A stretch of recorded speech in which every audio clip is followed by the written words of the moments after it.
తాజా 30 అతి సర్వత్రా వర్జయేత్ అని అంటారు. అంటే ఎక్కడైనా అతిగా వ్యవహరిస్తే నష్టం కష్టం కలుగుతుందని మన పెద్దలు ఎప్పుడూ చెప్పారు. ఈ మాట డ్రైవింగ్లోనే కాదు బెడ్రూమ్లో కూడా వర్తిస్తుంది.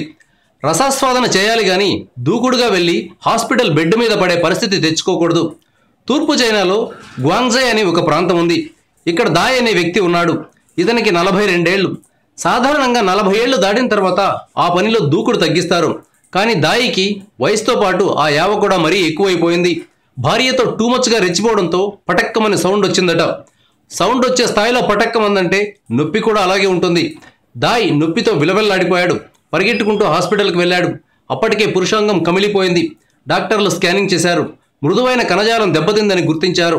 ఫ్రాక్చర్ అయిందని కూడా తేల్చారు. సర్జరీ చేసి సమస్యను పరిష్కరించారు. కానీ ఇక ముందు మనవాడు బెడ్రూమ్లో ఏమైనా చేయగలడా లేదా అనేది తేలడానికి సమయం పడుతుందని డాక్టర్లు చెప్తున్నారు. Hey guys, be careful. Thank you viewers. ఈ వీడియో మీకు నచ్చితే లైక్ బటన్ టచ్ చేయండి. తాజా 30 ఛానల్కు సబ్స్క్రైబ్ చేయండి. మీ మిత్రులకు షేర్ చేయండి.